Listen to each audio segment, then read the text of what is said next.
Dans un de ses essais, il y a plus de 2000 ans, Pausanias mentionnait Timmathès de Cléonée et le drame que cet athlète a vécu.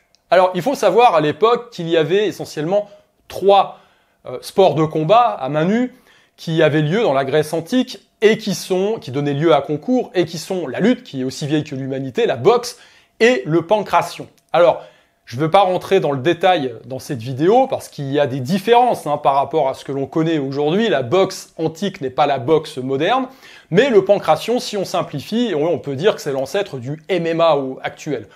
Donc les stars de l'époque, on va dire Timmathès de Cléonée était peut-être l'équivalent, toute proportion gardée, de Conor McGregor par exemple. Voilà. Et donc cet athlète qui avait été sacré aux Jeux Olympiques a dû mettre fin à sa carrière à un moment donné. Et Pausanias nous raconte que pour tester sa force régulièrement, il bandait un arc. Alors quand on sait effectivement la force qu'il fallait déployer pour bander les arcs de l'Antiquité, j'avais déjà fait une vidéo là-dessus en évoquant les archers d'Henri VIII, c'était pas piquer des vers, donc cet athlète bandait son arc régulièrement, quotidiennement, pour tester sa force. Un jour, il doit partir en voyage et il abandonne l'entraînement. À son retour, il essaye à nouveau de bander son arc et là, pas moyen. Dépité, il allume un bûcher et il se jette dedans. Il se donne la mort, il se suicide. Alors cette histoire, elle nous fait réfléchir tout simplement à ce que j'appelle la malédiction de l'athlète. Et il y a quelques semaines, en ayant appris la mort d'un athlète des arts martiaux, qui a fait du cinéma à l'époque avec Jean-Claude Van Damme, qui s'appelle Asdin Nouri. Alors c'est un athlète qui date de l'époque des années 90, à l'époque où Jean-Claude Van Damme explosait vraiment sur les écrans. Et cet athlète qui faisait des représentations dans les boîtes de nuit, comme Kim Silver, que j'avais rencontré également à l'époque, a eu l'opportunité d'avoir un rôle. Il me semble que c'était dans le grand tournoi. Donc il a décroché un rôle avec Jean-Claude Van Damme. Alors c'est un athlète qui avait une plastique incroyable. Il avait un look terrible en plus. Il faisait des démonstrations de casse qui étaient vraiment spectaculaires. Et puis il nous proposait une vision des arts martiaux qui correspondait à ce que l'on adorait à l'époque de Jean-Claude Van Damme justement. Donc la souplesse, la force, la puissance des héros bodybuildés à la Sylvester Stallone et Schwarzenegger. Bref, il aurait pu faire, à mon sens, une carrière dans le cinéma, alors notamment dans le cinéma d'action, au même titre que Jean-Claude Van Damme. Voilà. Et donc, j'ai appris sa mort il y a quelques semaines et je suis retombé sur un reportage sur YouTube où il avait été interviewé il y a quelques temps. Alors, il est décédé là, il n'y a pas si longtemps que ça, à plus de 70 ans, Et le reportage date d'il y a 5 ans. Et là, évidemment, j'ai eu un choc puisque j'ai découvert quelqu'un qui n'était plus du tout ce qu'il représentait et ce qu'il était quand je l'ai connu dans les années 90. Alors effectivement, on vieillit tous, on change. C'est malheureusement, comme le disait le père de toute chose, Odin, dans le Havamal, fou est celui qui croit qu'il peut échapper aux lances sur le champ de bataille, il se fera rattraper par la vieillesse et la mort. Donc voilà. On en a une démonstration nette avec, malheureusement, avec Asdin Nouri. Alors, lorsque l'on voit certains champions, on va dire, de l'époque, certains athlètes surtout, et la façon dont ils évoluent, dont ils vivent, et comment ils vieillissent, quand on voit Stallone, par exemple, on voit que ce type, malgré son âge, réussit à maintenir un certain niveau, même y compris un certain niveau physique. Eh bien, dans le cas d'Asdin Nouri, c'est pas le cas du tout, malheureusement. Lorsque j'ai visionné cette interview, j'ai découvert un homme bien évidemment vieillissant. Il avait déjà plus de 65 ans, peut-être à l'époque de l'interview.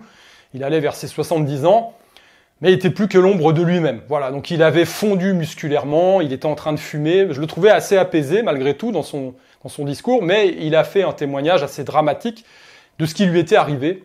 Et je pense qu'on peut en tirer, bien évidemment, des leçons pour nous-mêmes.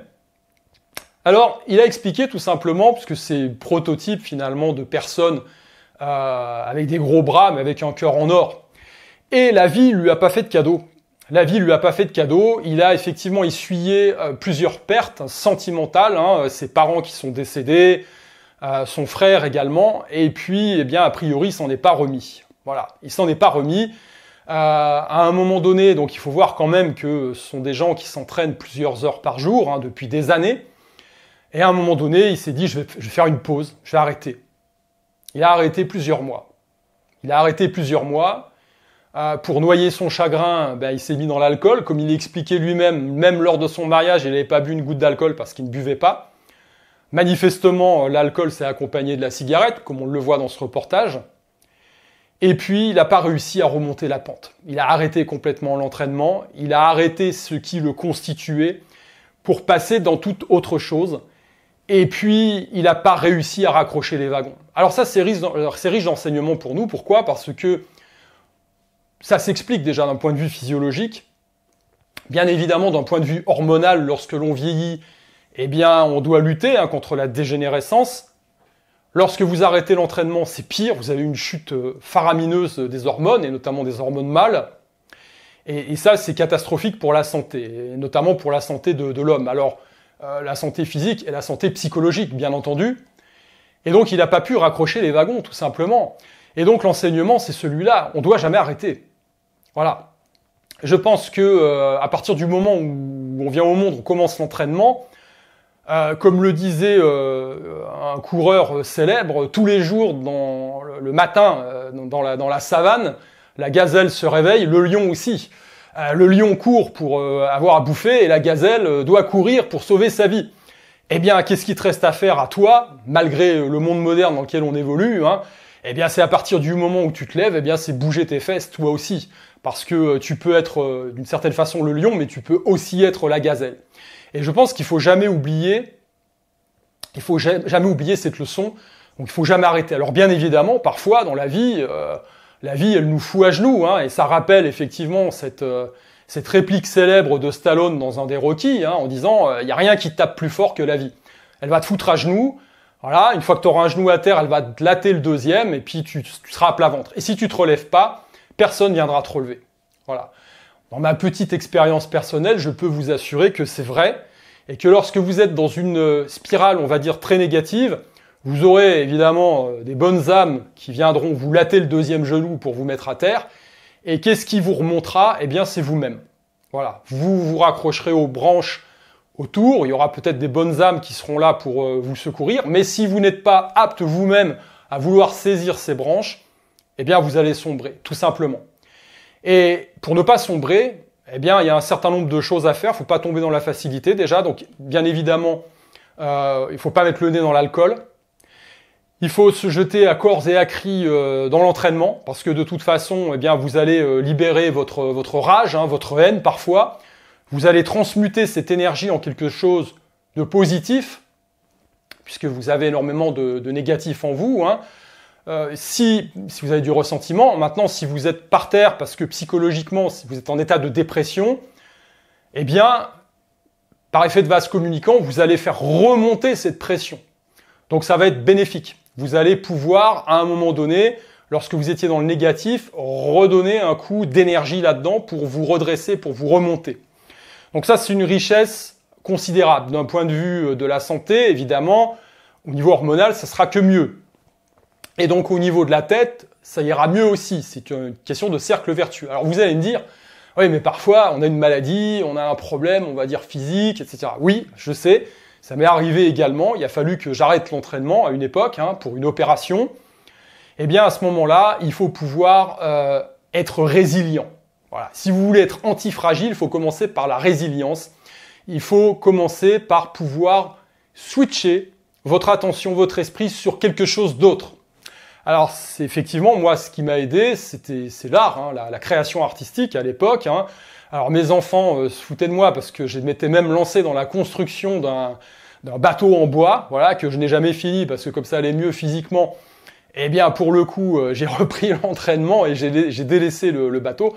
Alors, pourquoi le bateau ? Parce que bon, j'avais une opération, on va dire, positionnée dans un endroit un peu délicat et que là, je pouvais travailler debout. Hein. Le dessin, c'est plus compliqué, il faut être assis, c'était inconfortable. Voilà, vous savez tout.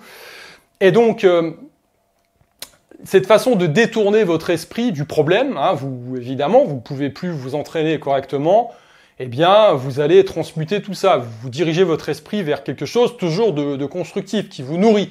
Et ça, c'est super important. Mais effectivement, dans le meilleur des cas, aussitôt que vous pouvez reprendre l'entraînement, même un tout petit peu, eh bien, faut pas lâcher les wagons.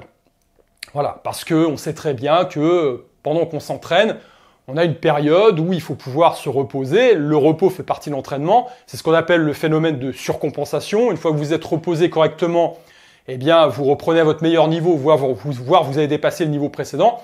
Mais ça demande du doigté, ça demande de la finesse. Si vous arrêtez trop, au contraire, vous perdez vos acquis. Et 6 mois d'arrêt, c'est bien trop long. C'est bien trop long quand on a effectivement 65 ans. Voilà, donc vous devez rester actif. Alors quand je parle d'activité de sport, je parle d'activité physique, entendons-nous bien. Je parle de quelqu'un qui s'entraîne 4 ou 5 heures par jour et qui du jour au lendemain arrête tout, et notamment à une période où il va pas bien psychologiquement et où l'âge eh bien, fait malheureusement son office. Hein. Voilà. Donc il y a des choses effectivement qui vous constituent, il y a des écueils sur lesquels il ne faut pas sombrer et il faut conserver quelques règles, on va dire, fondamentales, qui servent de base fondamentale à votre action. Donc la première, ne jamais arrêter l'entraînement, bien évidemment. Vous réduisez, bien sûr.